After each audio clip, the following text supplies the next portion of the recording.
And it was the Massachusetts folks that started this off, where they'd go into meetings and they'd always get the, well, this might be bad for the economy. Well, this might raise the cost of living. And in a time of unemployment like we have, we need about 8 million jobs in this country to get back to true full employment. That's a completely fair criticism. And high energy prices are a hardship by themselves, and the carbon tax is an implicit higher energy price.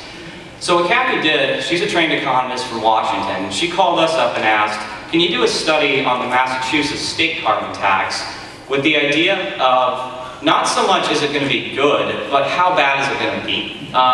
Can we make a value judgment that we can give up a little bit to gain a lot in the climate sense? And when I actually ran the thing, a lot of you probably have seen this, and all the white papers and reports and stuff are online, it actually does come out positive. Slightly so in context, but it does come out positively. And I spent a long time combing through the inputs, combing through the code, going through my firm and other firms to make sure everything made sense, and it did. So that was the start of it. Kathy eventually commissioned another study for the state of Washington State. Got us in contact with CCL. We did a California report a couple months ago. And then I got a phone call in from Peter Fikowski a couple months ago that says we want to do this big national one. Took me a couple months, a lot of weekends, worked all the way over Memorial Day weekend when I was home. But it's done, and now we can actually go through it for all of you here. So.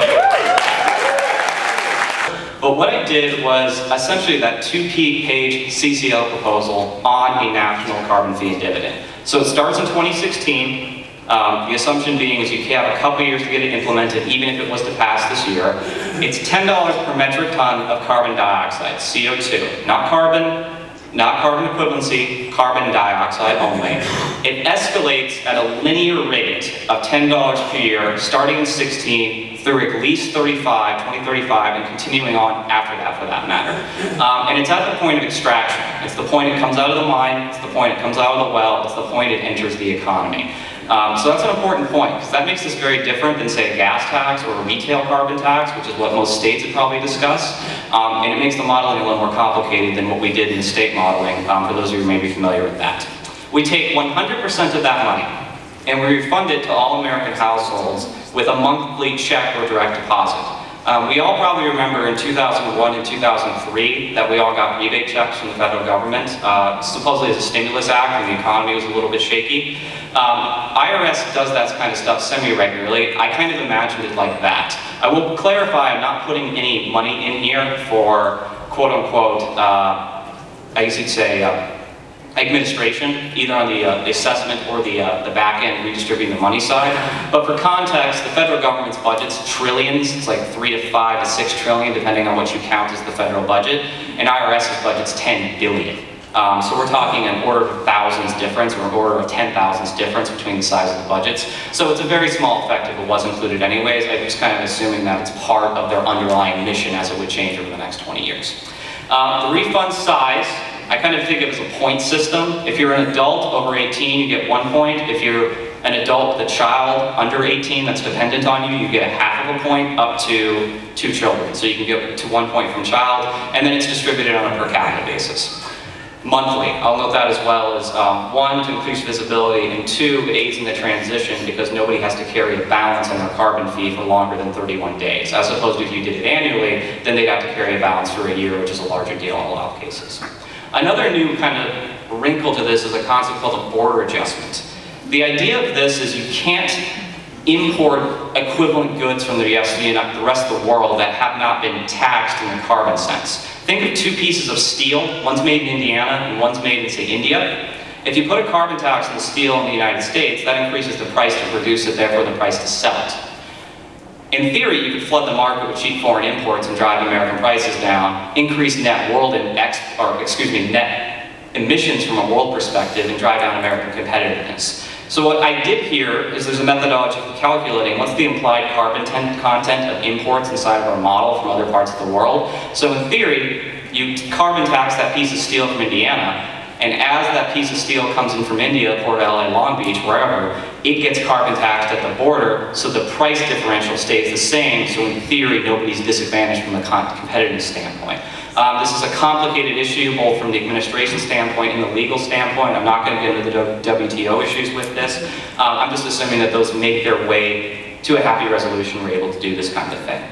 So what that does, as I said, is it preserves American competitiveness. That is, higher energy prices don't necessarily affect our business standing in the rest of the world. And it also means that these emission reductions don't leak. You don't have a car factory right across the border in Canada who takes the place of one from Michigan that can emit as freely as it wants to and then imports the cars in the United States that have to pay that border fee. Most of you in this audience are probably pretty familiar with the basis of a carbon tax, but I decided to make a flowchart to talk everybody through it and give an exact idea of what's inside the modeling. I know, like the clip art. Mark didn't tell this story, but before I was doing this, I was in grad school teaching, and because you're a grad student and a master's candidate, you get 8 a.m. classes, because Lord knows the professors aren't doing that. So you're a much better audience than the hungover freshmen I typically had to deal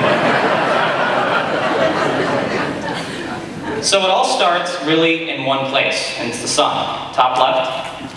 Because if you really think about fossil fuels, they start with the sun as well, because they're, chemically transformed biological products from the Mesozoic area, and they came from the sun in the first place as well. But for this, we're going to start with 2 places, the sun and the earth.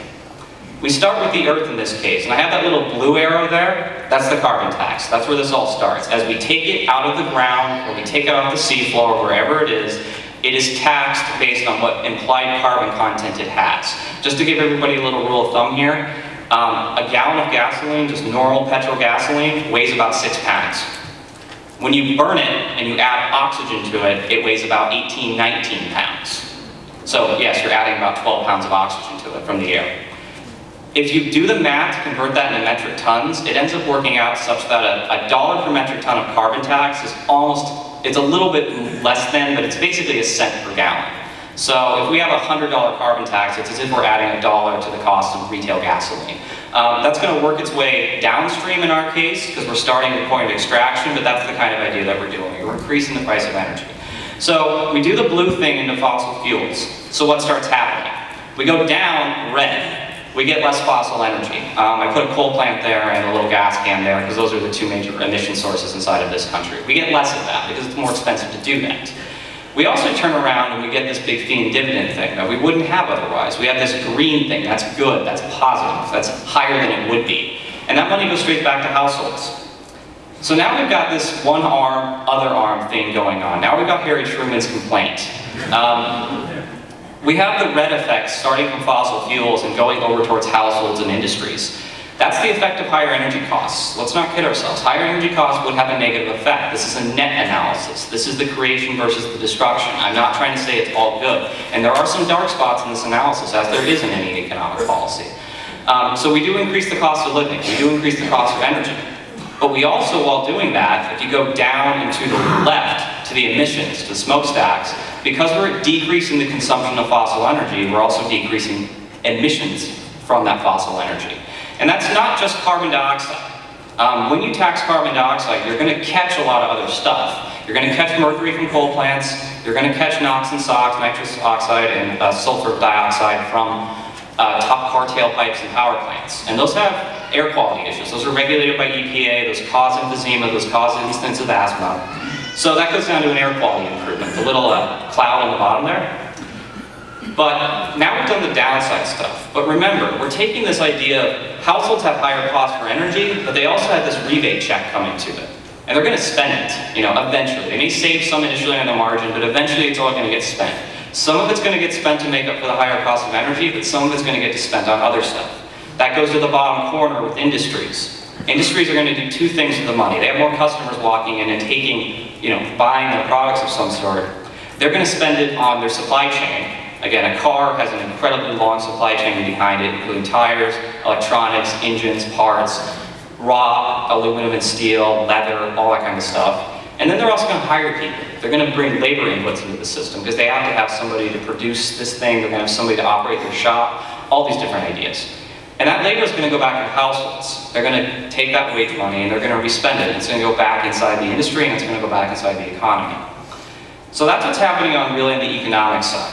The other side of it, and this is really more Synapse's job than mine, but I can't speak to most of the results, is because fossil energy, and I mostly mean coal and natural gas electricity generation here, is more expensive because the input fuel for it's more expensive, it changes the relative price. It changes the business decision, the cost-benefit analysis of building that type of energy as opposed to building its alternatives. So essentially you have this capital concept up here. The idea of putting capital into fossil fuel generation is not nearly attractive as it used to be because it's more expensive to do because of the carbon fee and dividend. Therefore, they're going to take that money and they're going to throw it in more on the margin into renewable energy. I put a solar panel and a wind farm up there, though there would actually be a big role to play by nuclear power in the way we have it here as well. And that's, at least on the margin, it's not free, you have to build the system, but it doesn't have a price effect because it's coming from the sun. Wind comes from the sun, solar comes from the sun. So what we have here is a net effect of whatever bad is done to the economy with higher energy prices versus whatever good is done by refunding the money, and then we have a change inside the power sector because we changed the relative price of different technologies and different plants. So that's the basic idea from a conceptual standpoint of what's inside this study. The mathematics of it get a little more complicated and spiderwebby than this if you really want to look at the diagram I have in a few slides, but this is exactly how it's put together. Here's employment by region. The unit's thousands, so 700,000, 600,000. And actually, when you do it as a simulation in the way we're describing in all different regions, with the exception of West South Central, which is Texas, Oklahoma, Arkansas, and Louisiana, it's positive. And even in that Gulf Coast, Southwest region, it's very, very close to zero. It's initially a little bit higher and eventually a little bit lower. That is, on the whole, on the net, given the simulations that I've done and the conditions that I've described to you for the last 15, 20 minutes, it actually is a net creator of employment relative to the baseline. So, this is the regional effect. You can see that it's bigger in the coastal areas, particularly California, though it actually has a better long-term effect in parts of the southern and the western and midwestern United States. We'll get into some of those trends in a second. This is the big number for the nation. So this column graph, up to 2.8 million, is just the sum of all these, added up into each other. So it depends on the year you're talking about, but 2025, say a 10-year window, it's something like 2.1, 2.2 million jobs relative to baseline. And then if you get to the 2035 window, it's something like 2.8 million jobs relative to the baseline. Now I do want to put this number in context though, because the United States economy right now has about 180 million jobs. Adding 2 million to that is a lot, like that's 2 million people, roughly speaking. But it's also, because the United States economy is so large, it's trillions of dollars, it's hundreds of millions of people, on the margin it's a small percentage. It really is not that big of a change relative to the size of the whole entire economy. And if anything, the way I think about a lot of these results is it's just saying is that it's close to zero with an upward bias or an upward result, and this is what we're getting on these kind of things. Here's gross regional product. So this is the output. This is the size of the economy. This is GDP, but for the regions. And same kind of pattern here. It's positive in pretty much all the regions, with of course 2 exceptions. One being East South Central, which is the area basically from Louisville and Lexington, Kentucky to the Gulf Coast, Mobile, Alabama.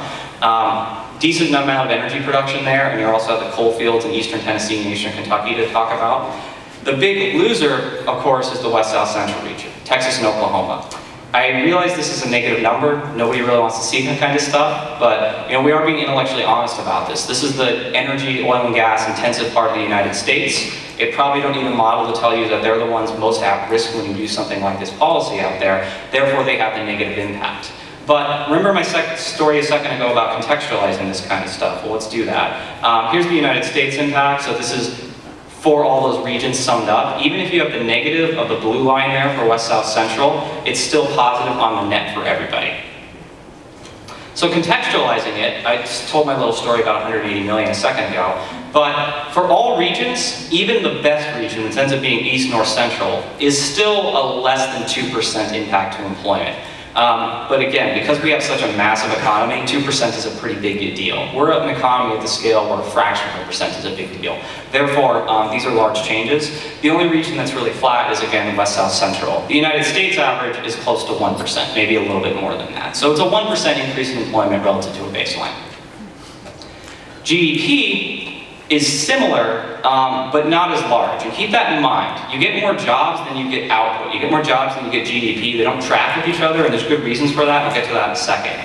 And like I said a second ago, even though West South Central looks kind of strident because it's so negative, it's below the baseline, put it in context, it's still less than 2%. It's not completely a destruction of the economy, it's a slight decrease in its potential over the long term. Just to prove that point, remember my baseline alternative slide? This is this slide, but it's only real data now. GDP on the left is what happens in the United States. And then look at West South Central. Again, Texas and Oklahoma. You can definitely see the blue line in this case, but it's a very, very small separation. It is negative, but in context, it's not like, you know, the region has itself absolutely devastated or changed forever. Again, you don't need a model to tell you this is probably not the best thing to ever happen to petroleum refineries. But look at the flip side, the top half of this. This is where the consumer spending goes. Healthcare and social assistance, which is a very broad category. It includes hospitals, includes clinics, it includes a lot of nonprofits and philanthropy kind of stuff. Finance and insurance, which has a lot of transactional things going on. Retail, which is direct consumer spending. Real estate and construction. Construction is a little further down, which is housing related. Information, which is media. Other services, accommodation and food services, hotels, restaurants, kind of vacation oriented things. When people take their money and they spend it, it goes into all these other industries. And I'm giving away my answer in a second, but think about how much employment actually exists in each one of these industries. The oil and gas supply chain, just to give some numbers, and I won't pretend these are perfectly accurate, but they're close. Approximately 100,000 people in the United States works for coal mining, so 100,000. Approximately 400,000 work for power generation. Approximately 700,000 work for oil and gas extraction, actually in the fields or pipeline transportation. And approximately 100,000 work for petroleum refineries, mostly in California, Texas, and Louisiana. That in total, depending on exactly how you define it, is between 1 and 2 million. The whole economy is 180 million jobs. Anybody want to guess how many people work in healthcare in this country? Anybody? 20 million. 10 times what work actually for fossil energy generation. About 18 million work for retail trade. About 9 million work for construction. About 8 million still work for manufacturing. Despite all the press you've seen about manufacturing's decline in the United States, there's still 8 million people that work for those industries. We're encouraging industries that are service related and consumer spending and household related, while slightly in some cases damaging industries that are energy related. But the former is very labor intensive and about providing direct services to individuals, and the latter is incredibly capital intensive. Not many people work for it. This is another one of these fun ones the whole Bakken thing, the Williston, North Dakota, Eastern Montana thing. Depending on how you count the jobs from that, it's between 30 and 100,000, roughly, depending if you count like the spin-off jobs at the McDonald's in Williston. In a month in the United States, the economy adds between 150 and 250,000 jobs, which means the whole Bakken oil thing is about 2 or 3 weeks worth of job creation. We'd have to have that happen a couple hundred times in order to get our economy back to full employment. It's great media, you get some great stories of boom bust, Wild West economics out there, but it's just not that big. It just doesn't have that much labor attached to it, as opposed to healthcare, finance, or information, which employ a lot of us, probably a lot of the people in this room for that matter, find your industry, and it's incredibly labor intensive. Now, there is one dark spot here, and you probably all saw it, it's manufacturing. Let's talk about what that actually means. There's a quirk, I'm going to call it a quirk politely. I'm not disparaging it, this is just the way it's set up. That petroleum refineries and the feedstock, natural gas, and chemicals for that are considered manufacturing in the NAICS code. That's the way census sets it up. Which means that almost all of the loss of output for manufacturing is from petroleum refineries. That's that bottom category, petroleum and coal products, is basically petroleum refining. If you take them out, and you also take out chemical manufacturing's loss, because that's the feedstock natural gas that goes into refineries. So pretend the bottom 2 lines don't exist, and then add up the yellow lines above that. It's pretty close to 0. Yeah. There are some industries that are still going to lose, like primary metals is steel and aluminum, that's pipes. So they're not building as many pipes for pipelines and extraction and refineries that they would. Electrical equipment and appliances, because that industry is very, very, very likely to move itself around. It's so cost conscious and it's done overseas a lot. But flip it around and look at the top. Motor vehicles, automotive manufacturing, Ohio, Indiana, Michigan, that whole supply chain actually comes out positively for this, because what do people buy with themselves? After your house, what's your basic expense? Your car. You buy more of them, or you replace them more often because the cost of owning them is higher. You know, you can definitely drive that 1990 Camry as long as you want to, but it probably doesn't get the mileage that the 2015 does. You have a little more incentive to move up on that. That money makes its way back to that industry. Food, same deal. And also note that this is a small piece of good news for the agricultural industry, because a lot of us spend our money on food. You know, low-income families, a lot of their money goes to groceries. Higher-income people, if they have more money all of a sudden, they're going to go eat out more, they're going to go more restaurants, they're going to kind of outsource, quote-unquote, food preparation duties to private industry. And when a restaurant buys that, or a grocery store needs it, they're going to get it from a wholesaler, and they're going to get it eventually from a rancher or farmer. So that does make its way back to agriculture in some small way. You can even work your way down to probably my favorite one, which is wood, which is basically furniture. So it works its way down to other industries as well. Here's jobs by industry. And I kind of already talked over my stuff for this slide a moment ago, but notice that with mining, which is again, oil and gas extraction and coal mining, it's only about 100,000 jobs less. And this is 100,000 jobs over the course of 20 years, relative to a baseline, so put it in some context. While the job creation to industries that are incredibly labor intensive, like retail, healthcare, and social assistance, is very, very high. Some people ask me why the healthcare is so large. It's two answers. One, it's an incredibly labor intensive industry, and two, when you have people living longer, which you actually do because of the carbon tax, instead of dying of respiratory ailments in your 50s and 60s, you die of chronic ailments in your 70s and 80s and 90s. It's the old kind of, smokers are good for insurance companies because they die sooner. So actually, in some cases, this healthcare is a good sign. It's because we have the privilege to live long enough to get that sick and be taken care of.